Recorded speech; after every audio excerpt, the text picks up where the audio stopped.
Assalamualaikum warahmatullahi wabarakatuh. Ila hadratin Nabiyil Mustafa Sayyidina Muhammad Rasulullah sallallahu alaihi wasallam azajihi wa dzurriyyatihi wa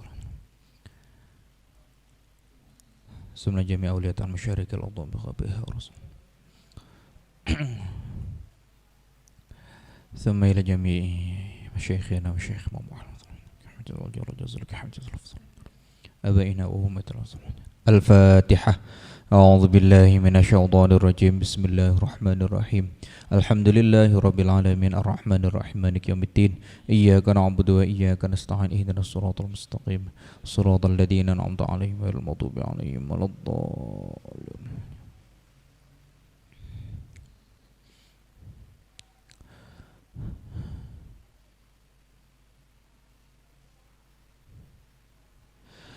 Bismillahirrahmanirrahim. Alhamdulillahi rabbil alamin.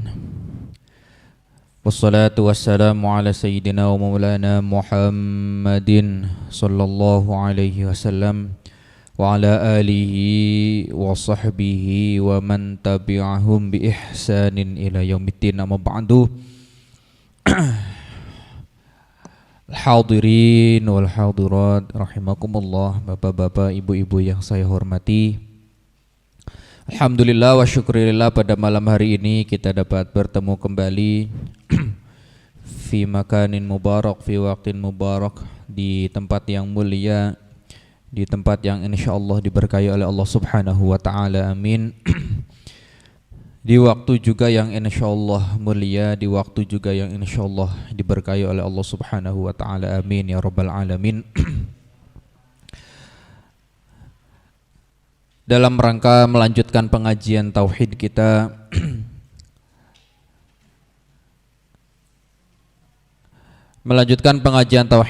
minggu lalu, sedikit mengulas minggu yang kemarin bahwa tauhid kita, tauhid ahlus sunnah wal jamaah, akidah kita, akidah ahlus sunnah wal jamaah, salah satu pelajaran atau salah satu materi, salah satu kewajiban kita, materi yang wajib kita imani, kita pelajari, kita fahami bersama-sama adalah al-imanu bi anbiya'illahi ta'ala, keimanan kita, ketauhidan kita kepada para nabi dan para rasul Allah Subhanahu wa ta'ala.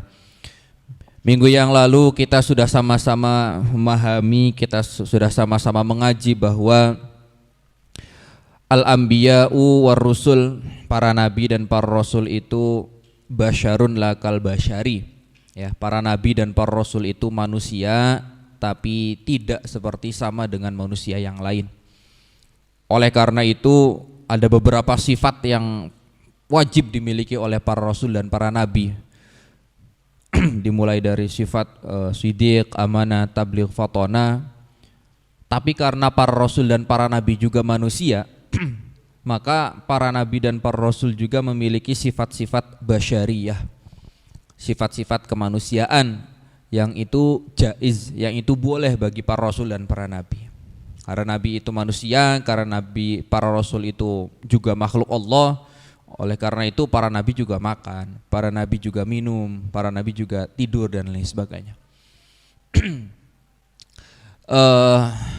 Minggu yang lalu juga sempat kita bahas, kita fahami bahwa sifat-sifat basyariyah para nabi, sifat-sifat manusiaan para nabi itu jangan sampai mengurangi derajat para nabi. Sifat-sifat yang manusia yang ada pada diri para nabi, dari mulai Nabi Adam sampai Nabi Muhammad sallallahu alaihi wasallam, itu jangan sampai yanqusu darajatahum, jangan sampai mengurangi derajatnya para nabi. Apapun itu, makan, minum, tidur, sakit, apapun itu, jangan sampai mengurangi derajat para nabi. Sekarang kita akan melanjutkan pembahasan yang juga sangat-sangat penting, saya kira. Supaya saya minjem kitab Barzanji. Pembahasan yang sering viral, pembahasan yang juga terkait dengan akidah kita Ahlussunnah wal Jamaah, yaitu tentang keimanan kita terhadap keturunan atau asal usul para nabi dan para rasul. Di dalam kitab At-Tijan Ad-Durari dikatakan bahwa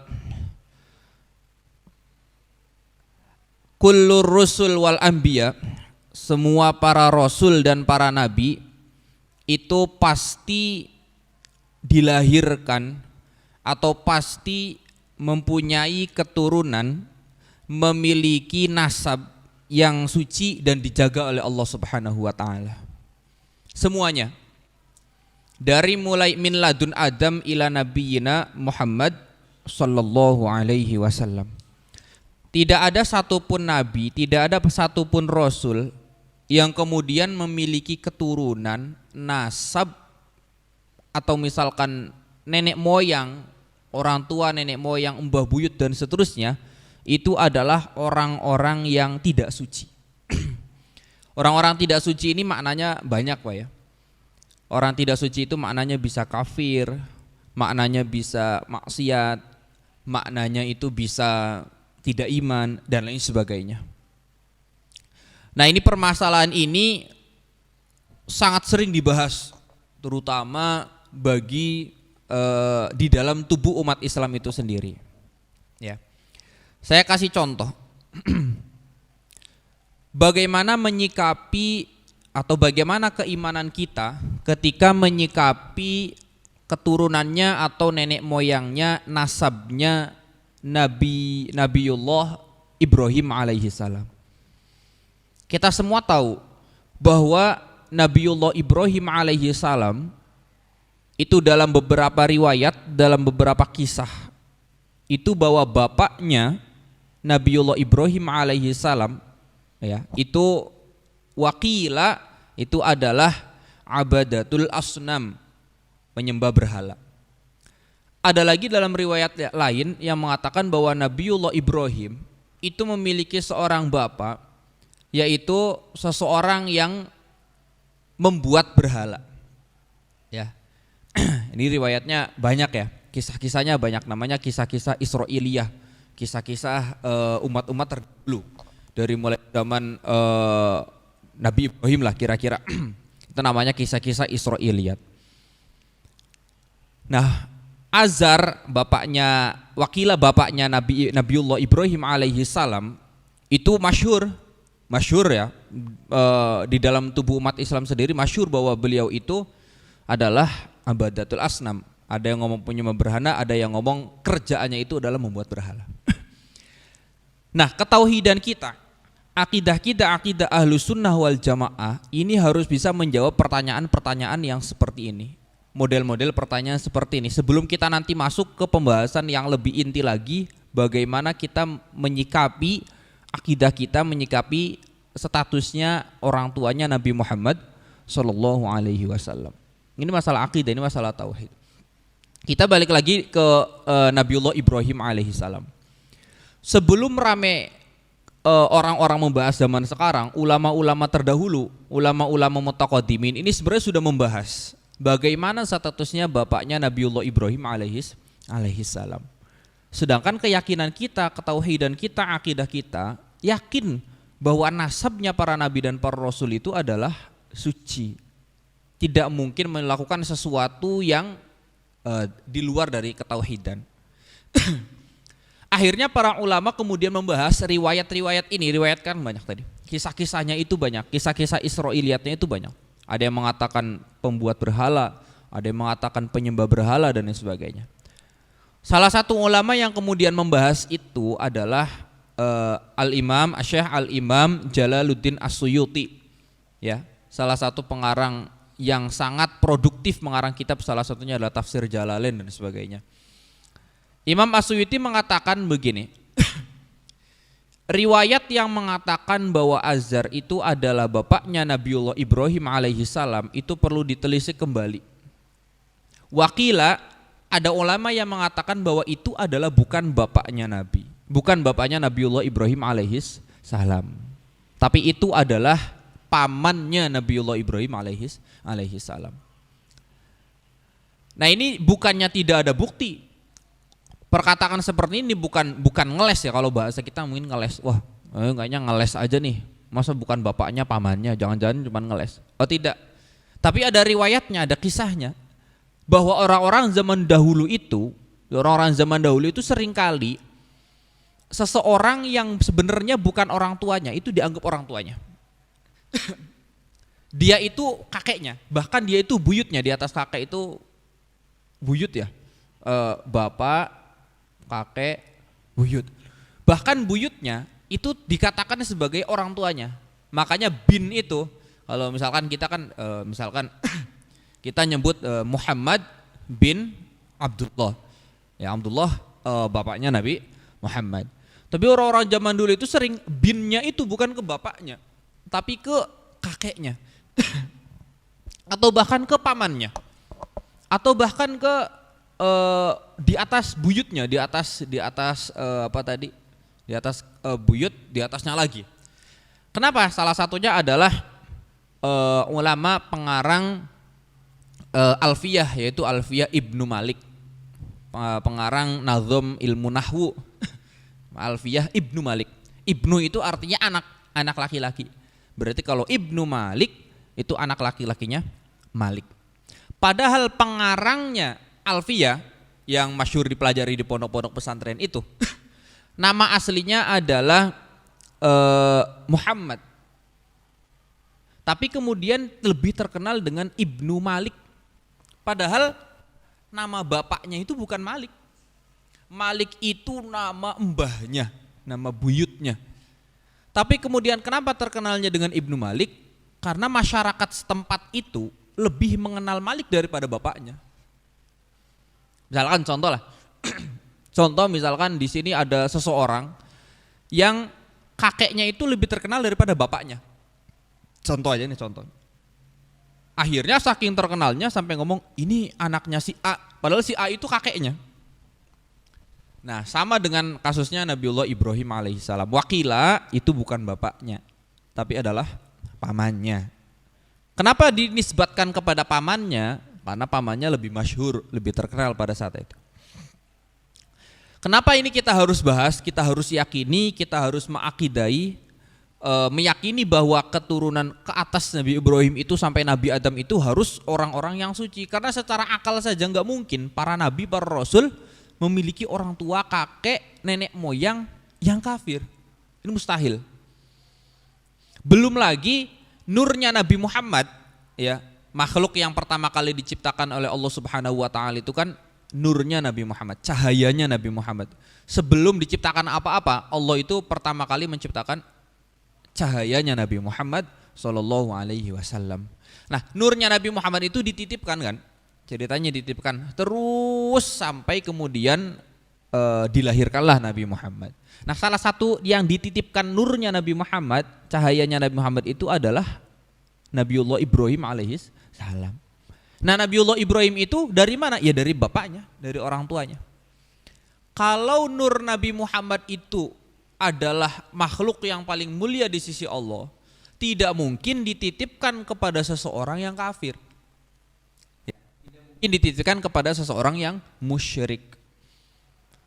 Makanya kemudian bapaknya Nabiullah Ibrahim alaihi salam itu adalah menurut para ulama itu bukan bapaknya sebenarnya. Yang membuat berhala itu bukan bapaknya, itu adalah pamannya. Jadi bapaknya mah mukmin, katakanlah bapaknya itu, kalau Nabiullah Ibrahim alaihi salam itu di Al-Qur'an itu bahasanya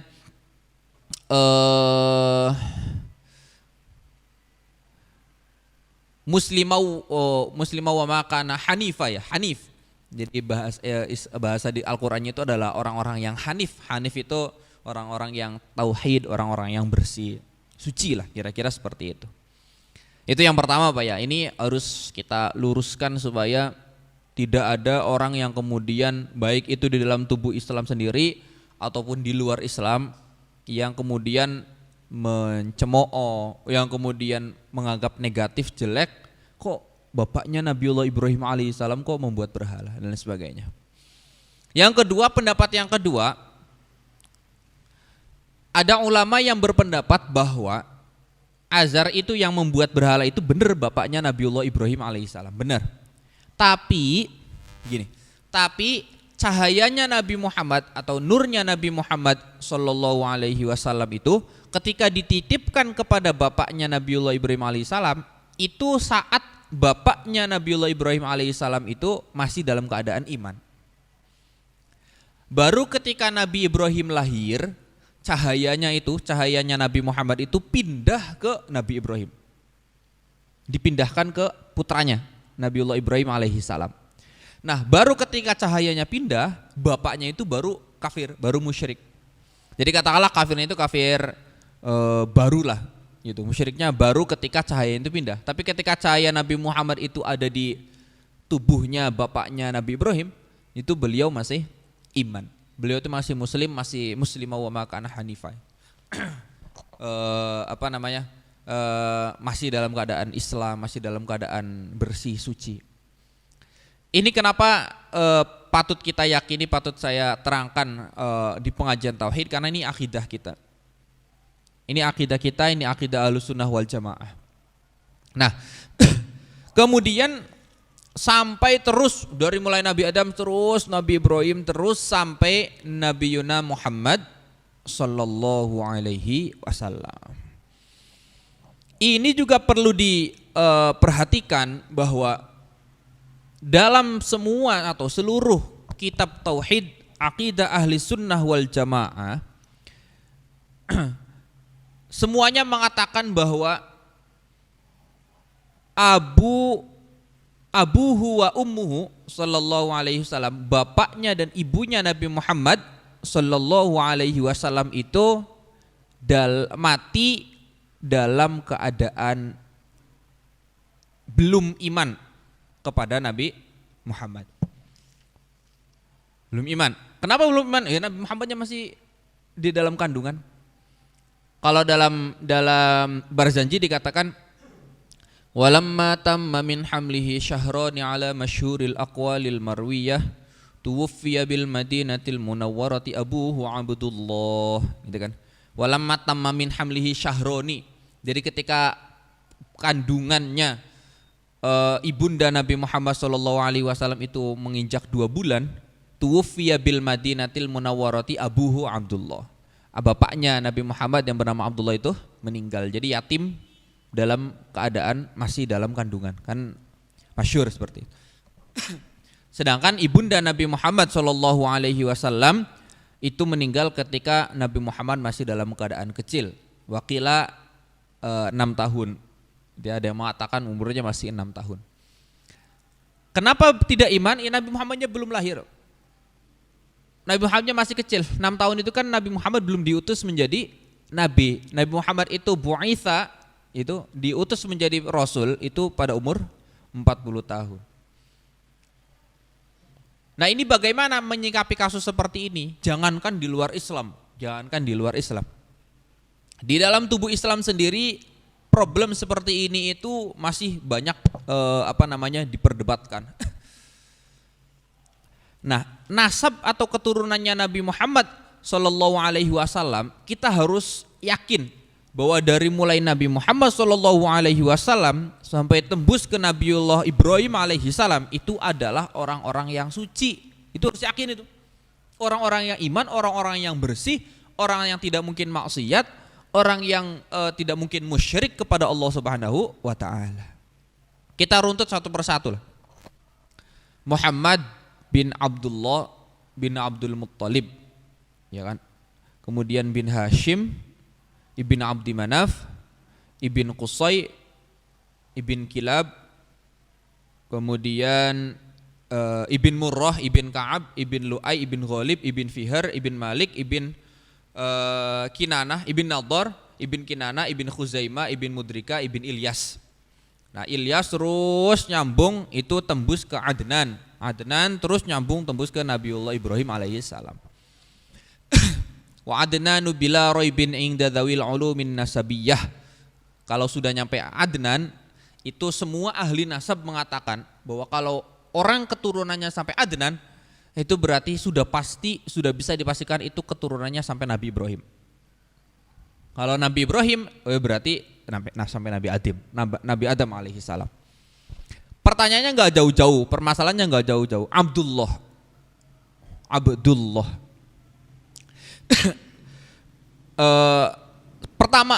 Pertama nih, yang sering kali dibahas adalah ada dua riwayat hadis, dua-duanya sahih ini, Mbak. Ini kenapa saya terangkan di permasalahan akidah, karena ini dua-duanya hadis sahih. Hadis yang pertama, suatu ketika ada seorang laki-laki yang datang kepada Nabi Muhammad SAW. Laki-laki itu nanya kepada Nabi Muhammad, wahai Nabi, bapak saya masuk surga enggak ya? Laki-laki itu nanya seperti itu kepada Nabi Muhammad. Nabi Muhammad menjawab, ya, Nabi Muhammad menjawab dengan hadisnya, maksudnya yang keluar itu bukan Al-Quran. Bapak kamu di dalam neraka. Bapak kamu di dalam neraka. Karena Nabi Muhammad tahu bapaknya seperti apa. Kemudian laki-laki itu langsung pergilah. Langsung pergi, tidak percaya barangkali kepada Nabi Muhammad atau sedih atau barangkali kenapa, langsung meninggalkan Nabi Muhammad. Tapi kemudian dipanggil lagi sama Nabi Muhammad, ketika mau pergi dipanggil lagi sama Nabi Muhammad. Kemudian beliau Nabi Muhammad SAW berkata, Inna abi wa abaka finnari. Hadis, bapak saya, bapak kamu sama-sama di neraka. Hadis pertama, ini belum dibahas dalam-dalam nih. Hadis yang nomor 2. Hadis yang nomor 2 ini direwayatkan dari Sayyidah Aisyah radhiyallahu anha. Ummul Mukminin, putrinya Nabi Muhammad SAW ini suatu ketika pernah cerita bahwa bapak saya itu ya tidak meninggal, tidak dalam keadaan iman kepada saya. Ini dua-duanya hadis sahih. Nah, dua hadis ini sering dipakai sama ulama-ulama di luar ahli sunnah wal jamaah untuk mengatakan bahwa orang tua Nabi Muhammad itu kafir. Landasannya cuma dua hadis itu. Ya. Padahal masih ada riwayat hadis yang lain yang sama-sama sahih. Ya, yang sama-sama hadisnya itu hadis yang sanadnya itu sanad yang sahih hasan, yang menunjukkan bahwa bapaknya Nabi Muhammad SAW itu adalah seseorang yang suci meskipun tidak pernah bertemu dengan Nabi Muhammad. Hadis yang pertama riwayatnya sama, hadisnya diriwayatkan oleh Sayyidah Aisyah radhiyallahu anha. Bunyinya kira-kira terjemahannya seperti ini. Qala Rasulullah sallallahu alaihi wasallam, suatu ketika Rasulullah pernah berkata kepada saya seperti ini. Bapak saya itu fa'ahyaha, Allah kemudian menghidupkan kembali bapak dan ibu saya. Kata Nabi Muhammad ini, Allah menghidupkan kembali bapak dan ibu saya, tsumma amana bihi, kemudian iman kepada Nabi Muhammad sallallahu alaihi wasallam, tsumma tuwfi, kemudian dimatikan lagi. Ini riwayat yang pertama nih. Jadi ketika Nabi Muhammad itu diutus menjadi rasul, berarti umur 40 tahun ke atas, bapak orang tuanya Nabi Muhammad itu dihidupkan lagi sama Allah. Ketika dihidupkan lagi sama Allah, bertemu dengan Nabi Muhammad, ya, bertemu dengan Nabi Muhammad, kemudian iman kepada Nabi Muhammad, setelah iman kepada Nabi Muhammad kemudian meninggal. Secara otomatis bahwa orang tuanya Nabi Muhammad SAW itu iman gak kepada Nabi Muhammad? Iman tidak, Pak? Yakin, Pak? Iman gak? Ini harus yakin. Orang tuanya Nabi Muhammad itu kalau menurut riwayat hadis itu iman gak kepada Nabi Muhammad? Iman gak? Iman. Iman. Kenapa iman? Karena dibangkitkan dulu, dihidupkan lagi sama Allah, kemudian iman, setelah iman kemudian mati lagi, dimatikan lagi sama Allah. Hadisnya ada nggak? Ada, Pak. Riwayatnya Sayyidah Aisyah radhiyallahu anha. Ini yang pertama. Hadis yang kedua bunyinya seperti ini. Qala Rasulullah sallallahu alaihi wasallam, lam azal unqalu min aslabit tohirin ila arhamit tohirat. Kata Nabi Muhammad SAW, saya itu dipindahkan, saya itu lam azal unqolu, saya itu selalu dipindahkan min aslabit tohirina, dari tulang rusuknya laki-laki yang suci, dari tulang rusuknya laki-laki yang suci, terus ke atas itu, ila arhamit tohirat, kepada rahimnya perempuan-perempuan yang suci. Jadi Nabi Muhammad sendiri bersaksi. Nabi Muhammad kan berarti nggak mungkin berbohong. Nabi Muhammad itu ya siddiq, tabligh, amanah, fatonah. Nabi Muhammad tidak mungkin kadzib, tidak mungkin berbohong. Saya itu selalu dipindahkan dari tulang rusuknya laki-laki yang suci kepada perempuan-perempuan yang suci. Nah, dari riwayat hadis ini ulama kemudian sepakat bahwa anna jami'a abaihi wa jami'a ummahatihi ila Adam wa Hawa laisa fihim kafirun. Bapak ibunya Nabi Muhammad SAW semuanya sampai Nabi Adam dan Hawa itu tidak ada yang kafir, tidak ada yang tidak suci, semuanya adalah laki-laki dan perempuan yang suci. Ada enggak hadisnya? Ya ada, ini jelas. Oleh karena itu banyak kemudian yang berpendapat bahwa di luar akidah Ahlussunnah wal Jamaah, saya ikut hadis yang tadi dua tadi yang awal Pak ya. Hadis Sayyidah Aisyah yang ngomong kalau bapak saya, Nabi Muhammad pernah ngomong bapak saya dan bapak kamu di neraka. Hadis yang kedua itu kira-kira seperti ini. Nabi Muhammad itu ziarah ke bapaknya, ziarah ke kuburan bapaknya Abdullah. Ketika ziarah ke kuburan bapaknya Abdullah, dalam redaksi hadisnya bunyinya seperti ini, summa astadzinu lillahi, saya minta izin kepada Allah an aghfira li abi, untuk mengampuni bapak saya. Saya izin kepada Allah untuk mendoakan untuk mengampuni bapak saya. Kemudian Allah tidak mengizinkan saya untuk doa seperti itu. Akhirnya saya cuma ziarah saja, kata Nabi Muhammad SAW.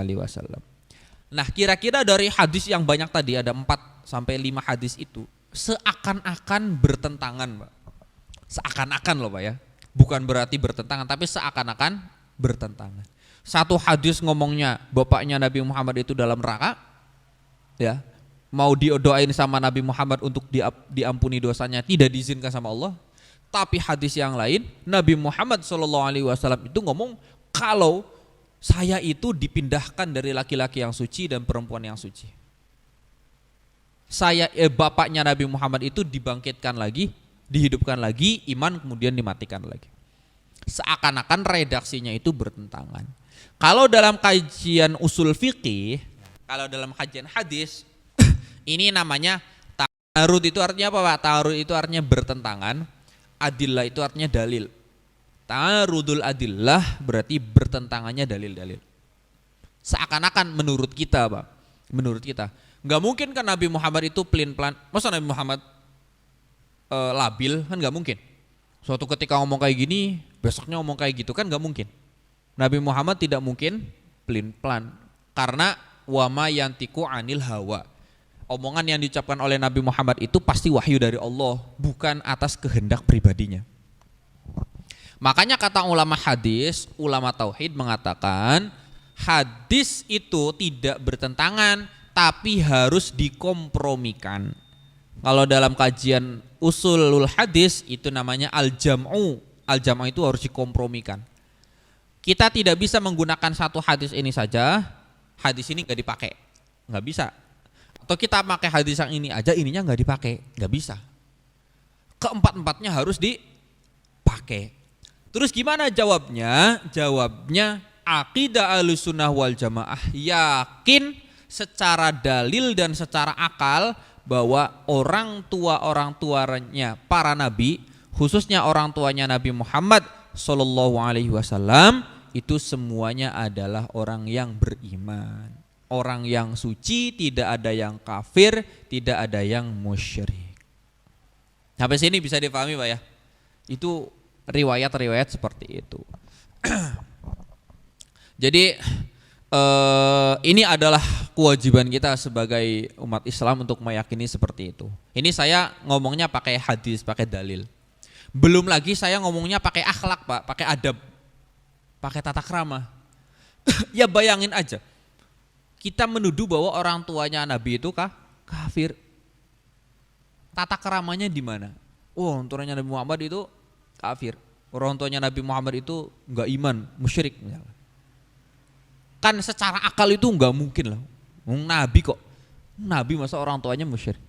Nabi kok orang tuanya masa enggak suci, enggak bener, enggak mungkin. Secara akal aja enggak mungkin.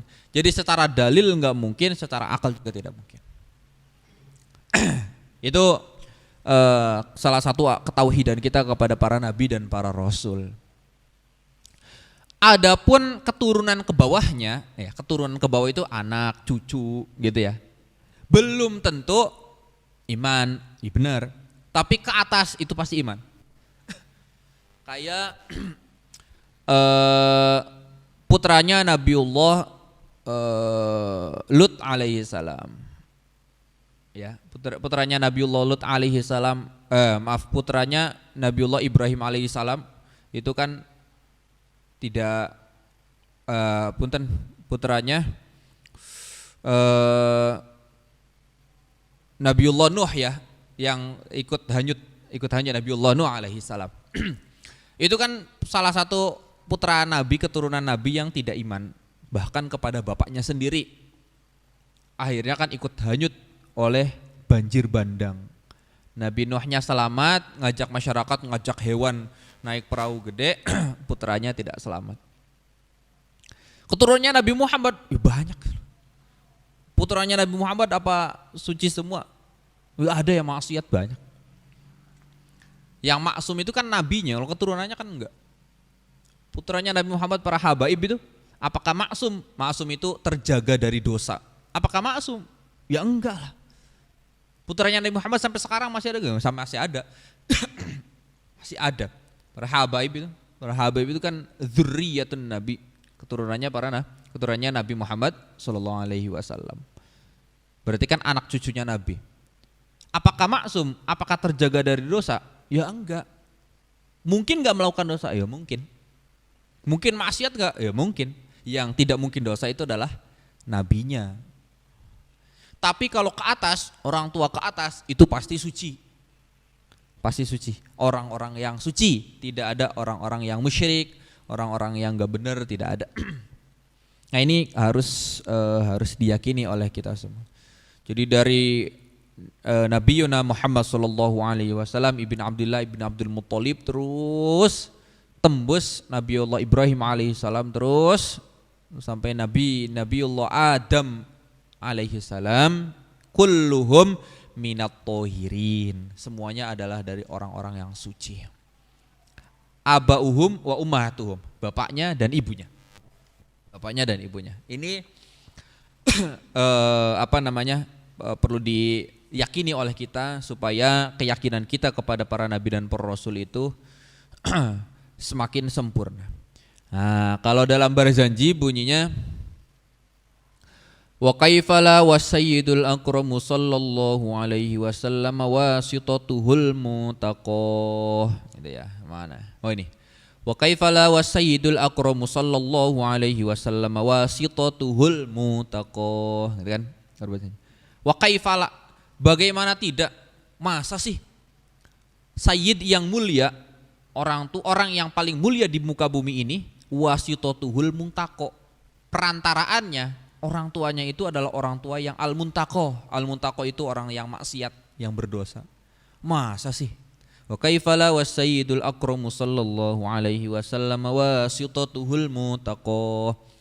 Ada lagi di Barzanji bunyinya seperti ini.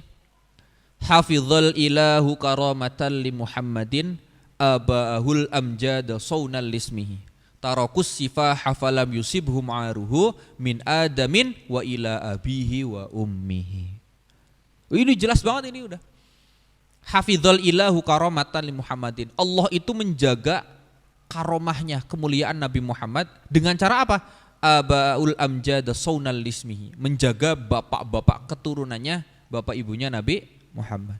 Tarokus sifaha falam yusibhum aruhu. Mereka semua itu tidak menjauhi dosa semua. Falam yusibhum aruhu. Tidak mungkin melakukan yang cacat-cacat, yang jelek-jelek, nggak mungkin. Min adamin wa ila abihi wa ummi. Dari mulai Nabi Adam sampai bapak ibunya. Ini tegas saya ngomong seperti ini, yakin saya ngomong seperti ini supaya akhlak kita, keyakinan tauhid kita kepada para nabi Allah itu jangan sampai cacat. Ya. Makanya kalau di luar akidah Ahlussunnah wal Jamaah yang ngomong wah macam-macam ya, dari mulai Nabi Ibrahim sampai Nabi Muhammad itu ya mereka tidak mempelajari secara utuh gitu aja lah. Padahal hadisnya tidak hanya dua yang awal tadi, tapi hadisnya banyak. Jadi ini adalah keyakinan kita, tauhidan kita bahwa Nabiullah Muhammad SAW itu wulida minat tohirin, dilahirkan dari orang-orang yang suci. Kemudian selanjutnya tentang ketauhidan kepada para nabi dan para rasul. Kita juga harus meyakini bahwa wa mimma yajibu i'tiqaduhu aidan anna qarnahu sallallahu alaihi wasallam afdalul quruni tsummal qarnu alladzi ba'dahu tsummal qarnul ladzina ba'dahu. Jadi para nabi dan para rasul itu sejarahnya tidak ada satupun nabi yang lahirnya di Mekah. Para nabi itu lahirnya tidak ada satupun yang di Mekah.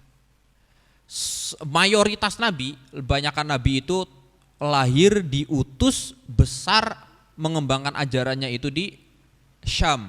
Syam itu di mana? Syam itu di Palestina. Negara Palestina, negara Bani Israel. Bani Israel itu aslinya keturunannya orang-orang baik.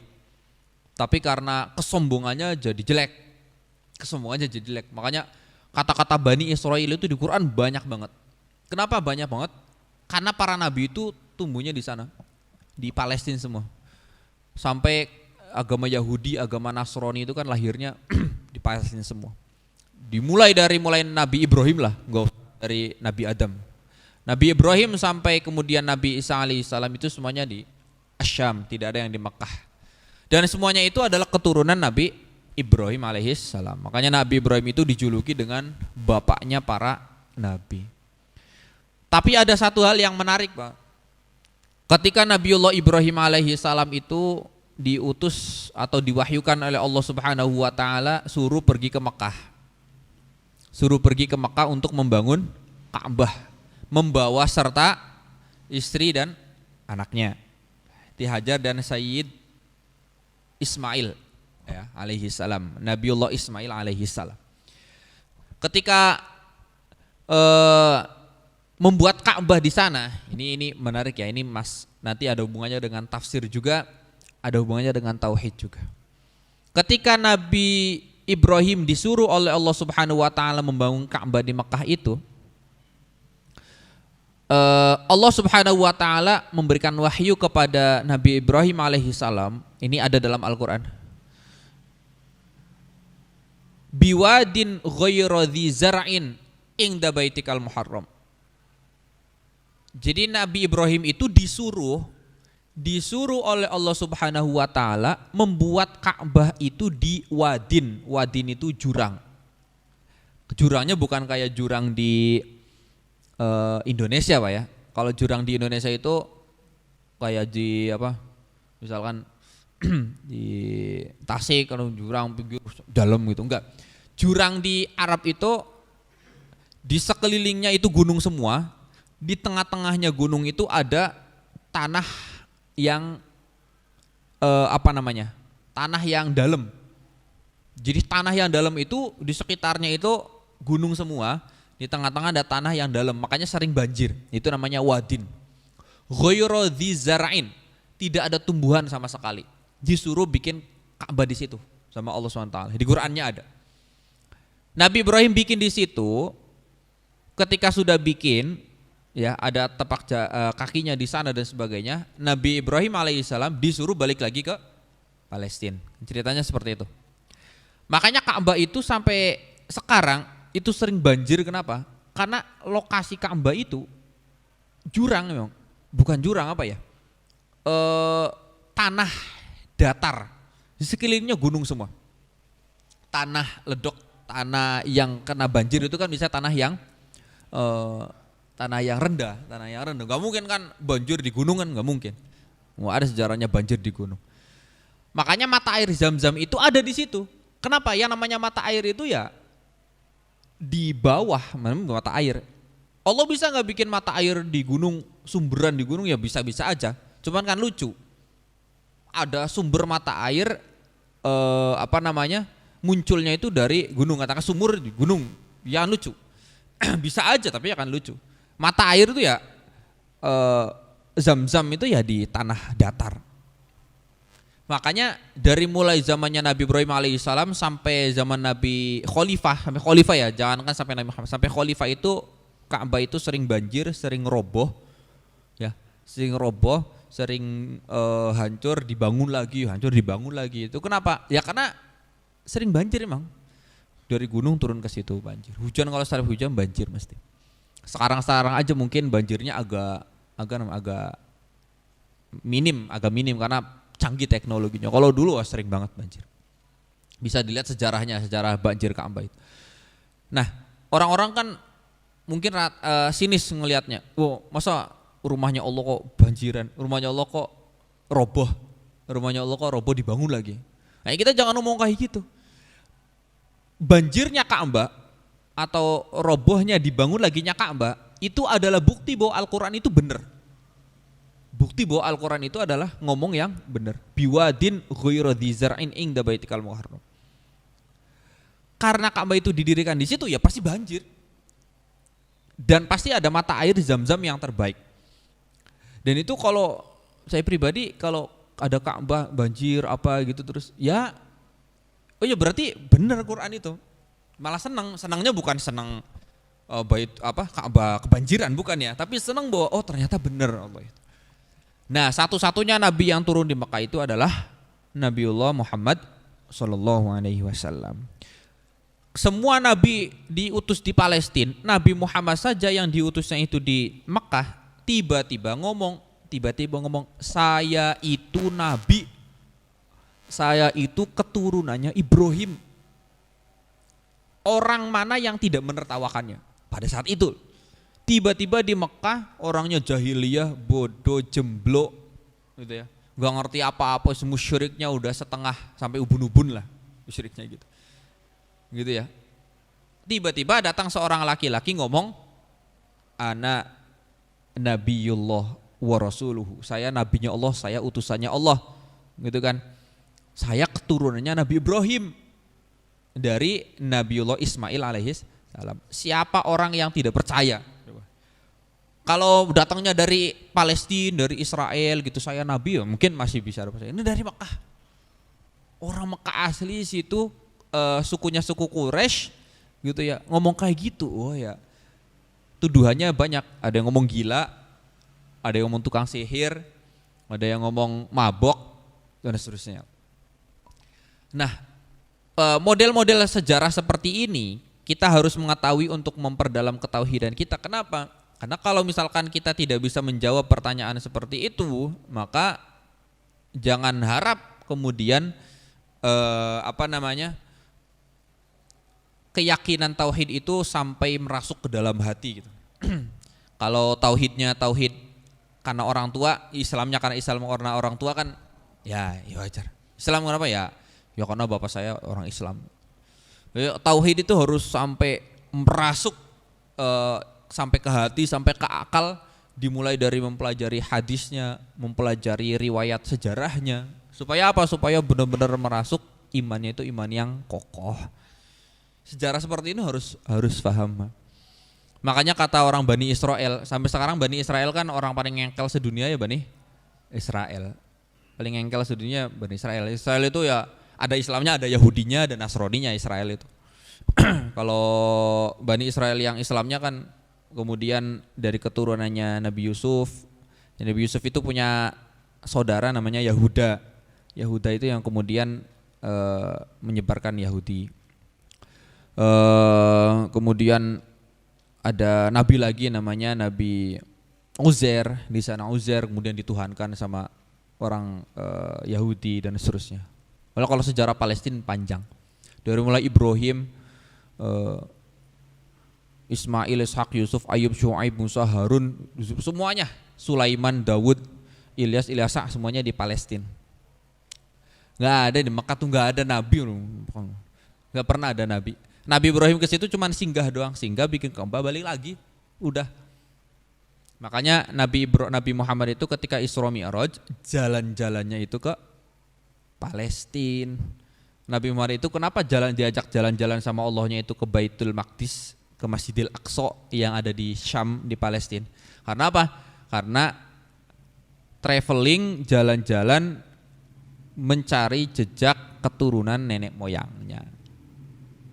Karena nenek moyangnya itu semuanya dari Palestina. Nih Ibrahim nenek moyang kamu di sini. Ini di sini. Nabi Sulaiman, Dawud nih kerajaannya ini diterangin semuanya. Jadi sejarah seperti ini, tarikhun Nabi itu penting supaya apa? Supaya kita yakin bahwa al-anbiya wa rasulillahi sallallahu alaihim itu adalah keturunan-keturunan yang as-solihina was-solihat, at-tahirina wat-tahirat, salih, salihah, suci semuanya. Kira-kira seperti itu. Kemudian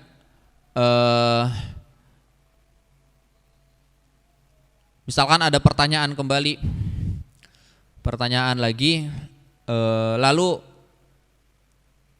siapa masa yang paling utama para nabi itu? Ya ulama tauhid meyakini bahwa masanya Nabi Muhammad itu adalah afdulul qurun, masa paling utama. Nabiullah Muhammad SAW itu ya sayyidul mursalin, pemimpinnya para rasul. Makanya ketika sholat di Masjidil Aqsa, para nabi kan jadi makmumnya semuanya di belakang. Jadi makmum semuanya. Para nabi, para malaikat itu semuanya jadi makmumnya. Jadi sayyidul mursalin wal anbiya ya Nabi Muhammad sallallahu alaihi wasallam. Makanya udah kita beruntung banget jadi umatnya Nabi Muhammad. Wajib syukru alaina. Wajib kita syukur jadi umatnya Nabi Muhammad itu, syukur wajib hukumnya kalau kata ulama. Kalau ada yang nggak bersyukur sama sekali, nggak mau maulidan, nggak mau apa, apalagi mau maulidan bid'ah ya, tidak tanda-tanda orang yang tidak bersyukur kepada Nabiullah Muhammad sallallahu alaihi wasallam. Jadi afdolul qurun, afdolul nabi, afdolul makhluk ya Nabi Muhammad. Setelah itu apa? Setelah Nabi Muhammad baru para nabi. Setelah para nabi, sahabat. Setelah para sahabat, tabi'in, setelah tabi'in, terus sesuai kurun sampai sekarang itu urutannya derajatnya paling jelek gitu. Jadi kurun paling jelek ya kurun yang menemui hari kiamat. Al-Qarnu yang paling, bukan paling jelek tapi kebagusannya itu paling rendah, itu adalah Al-Qarnu alladzi ya'ti yaumal qiyamah, yang menghadapi ya hari kiamat. Kurun paling gak enak udah. Kurun paling enak ya Qarnun Nabi. Masanya Nabi Muhammad sallallahu alaihi wasallam. Makanya kita termasuk kurun yang bakal nemui hari kiamat apa enggak ya wallahu alam bisawab. Mudah-mudahan jangan. Makanya kalau doa itu jangan ya Allah mudah-mudahan bikin pondok, bikin masjid, mudah-mudahan masjid ini, pondok ini langgeng atau kekal atau berdiri ila yaumil qiyamah. Jangan. Nemu hari kiamat tuh enggak enak. Dikira enak hari kiamat, enggak ada yang cerita di kitab kiamat tuh enggak enak. Ini guyon Pak ya. Bukannya enggak boleh doa kayak gitu, ini guyon aja. Kalau doa itu ya Allah mudah-mudahan berdiri sampai H-1 hari kiamat. H-1 aja. Kalau H-1 enggak nemu hari kiamat. Ini guyon Pak, guyonnya Mubaleh kondang Zainuddin MZ. Kalau doa itu jangan kayak gitu. Gak enak ketemu hari kiamat. Mudah-mudahan sampai hari kiamat langgeng apa. Gak enak ketemu hari kiamat. H-1 aja. Amin satu hari kiamat sepayangan. Mudah-mudahan kiamatnya masih jauh lah ya. Masih jauh lah. Yakin gue ya, bukan zaman akhir. Tapi bagaimanapun juga wajib syukur alaina menjadi umatnya Nabi Muhammad sallallahu alaihi wasallam. Mudah-mudahan kita semua yang ada di sini khususnya mendapatkan syafaatul uzma dari Muhammad sallallahu alaihi wasallam. Amin amin ya rabbal alamin. Itu aja bapak-bapak, ibu-ibu, ada ibunya enggak sih? Kelihatan mukenahnya tapi enggak tahu ada wajahnya, Bang. Mudah-mudahan keimanan kita semakin kuat kepada Allah Subhanahu wa taala, kepada para nabi dan para rasul. Aqidah Ahlus Sunnah wal Jamaah selalu kita pegang dan mudah-mudahan ilmu kita bermanfaat fid dunya wal akhirah. Amin amin ya rabbal alamin. Kurang lebihnya mohon maaf. Wallahul muwaffiq ila thoriq. Assalamualaikum warahmatullahi wabarakatuh.